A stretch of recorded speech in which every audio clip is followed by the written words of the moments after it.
Welcome to Listening In. In this video series, you'll hear stories from thriving young adults who happen to have hearing loss. They'll share what it was like growing up deaf and how they learned to listen, talk, and reach their dreams. Meet Connor. His progressive hearing loss was diagnosed when he was 4 years old. Today, he helps children with hearing loss as a talented doctor of audiology. Let's listen in.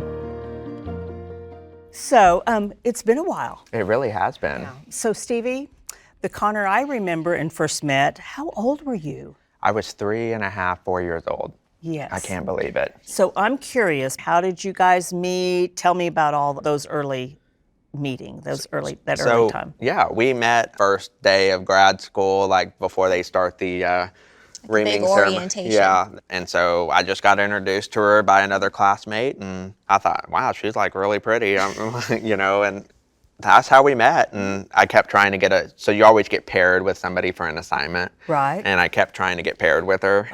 Okay. Yeah. Did you know that he was doing that? I don't think I knew it was on purpose. Yeah. And What did you think when you first met him? I thought it was fascinating to have, knowing that we were going to have, a classmate who had a cochlear implant. I was thinking, we're going to have someone, in the classes who can tell us, firsthand, here's what it's like being on the other side. Yeah.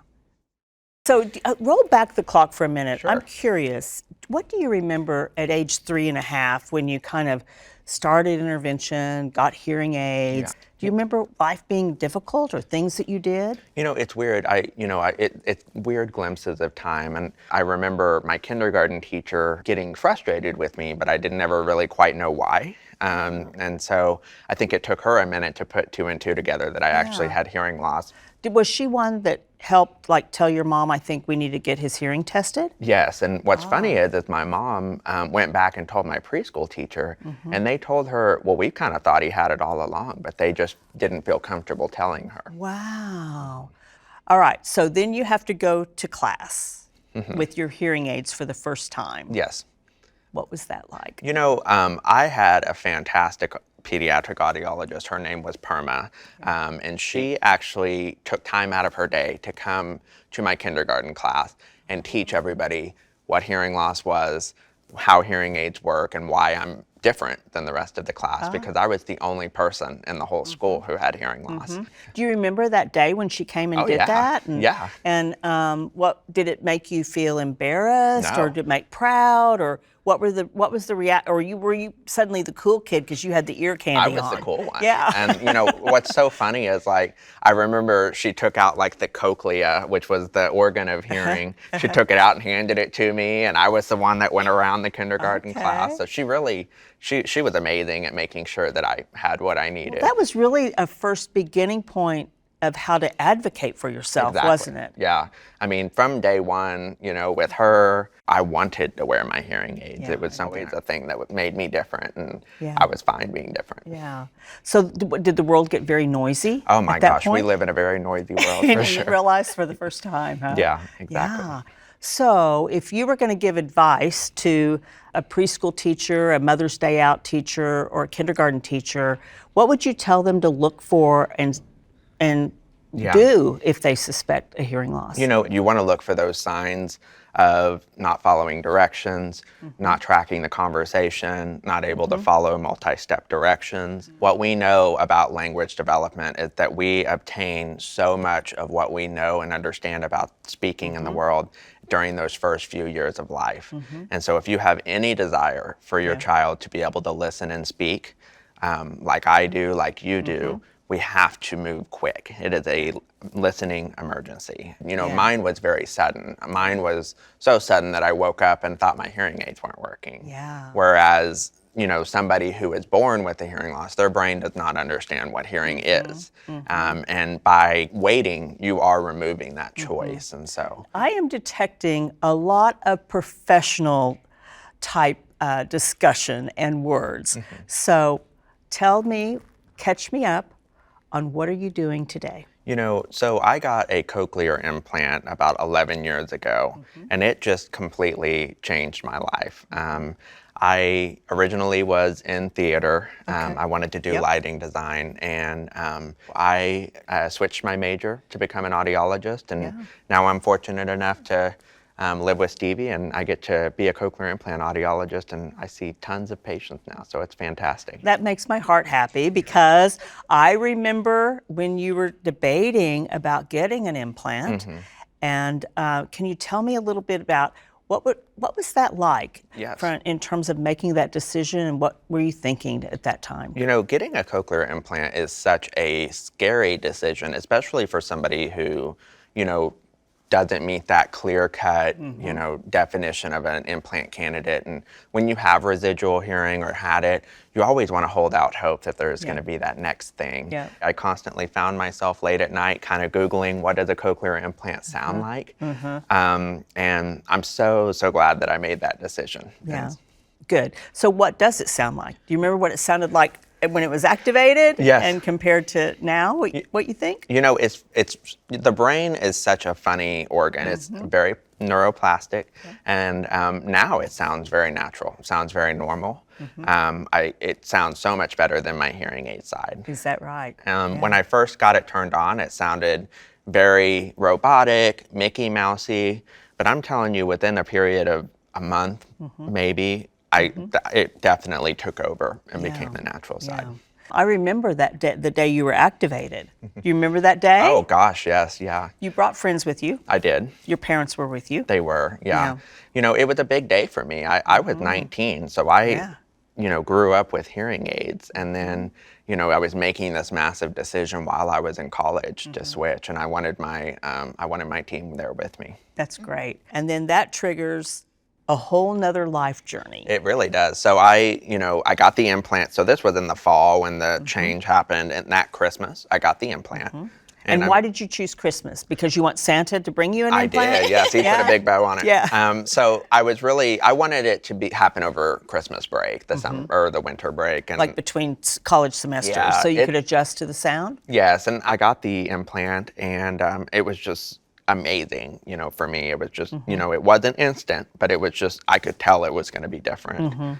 And so I went and switched out of that program and decided to start the journey of being an audiologist. That is a big change It from is. going to theater All to arts. an allied health. To all Allied science, health yes. and science. Yeah. What made you decide that is what you wanted to do and what you wanted your life career to be? You know, when you're an adult or a parent of a child making a decision for an implant, I made that decision for myself. And, you know, I found myself Googling about it, and there's a lot of bad information about cochlear implants. And so I wanted to, you know, be a source of positive information, good information, because really cochlear implants have completely changed my life.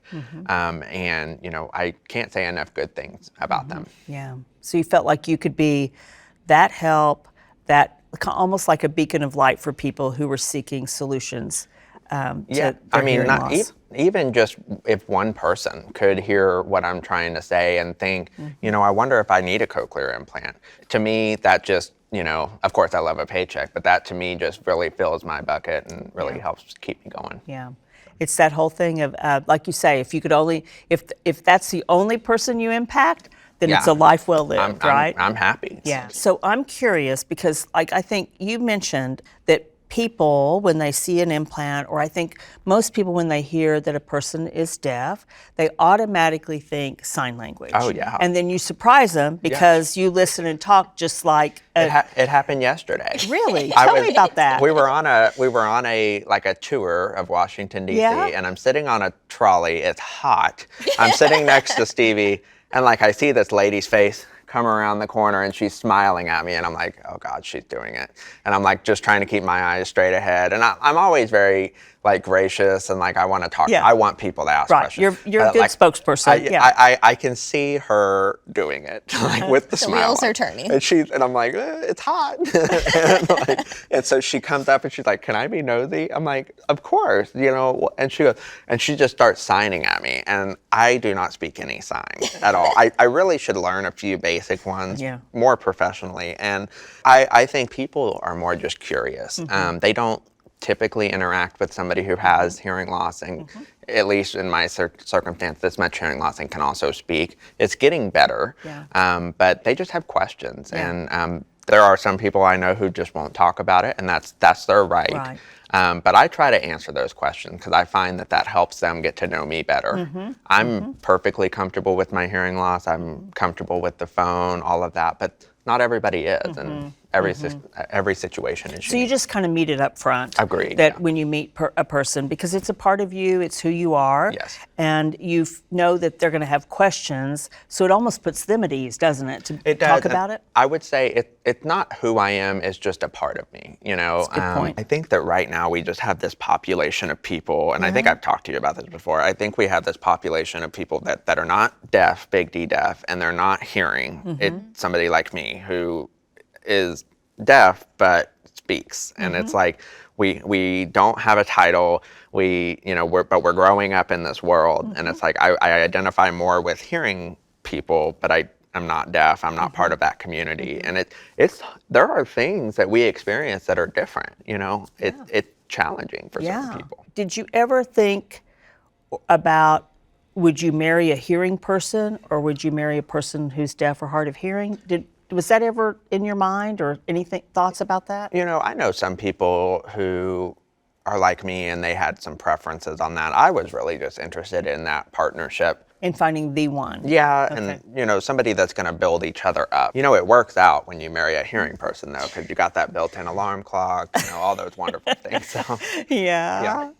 So how about you? Did you have hesitancy about marrying a person who was deaf or hard of hearing? I didn't. No, like you said, just with all of the great listening and spoken language therapy he had growing up, I honestly don't feel that any of it was any different. So it didn't really cross my mind as anything to pay too much attention to or be worried about. Yeah, I'm curious. You guys have been married a year now? Yeah, a year and a half. A year and a half. So can you think of a time when it was frustrating to you or to you that you were trying to communicate and it was breaking down?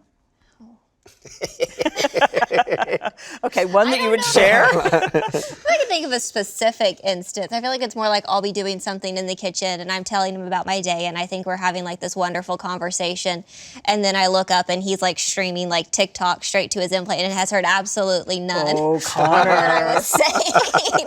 Connor. I have to say, Stevie is pretty laid back. She's not, we don't typically get into arguments too much, but we just figuring out, our jobs, and we bought a home, and we bought a car, and just all those normal adult things that everybody does. Well, I am just super excited about all that lies ahead for you and what you're going to be doing to make a difference in the lives of many in the days ahead. And I just want to say thank you so much for your willingness to come and share your story, your openness. Well, thanks for having us, and thanks for letting me share my story. Well, thank you. Anytime. Yes, thank you for having us. For more inspiring stories and to learn about what's possible for children with hearing loss, visit hearingfirst.org.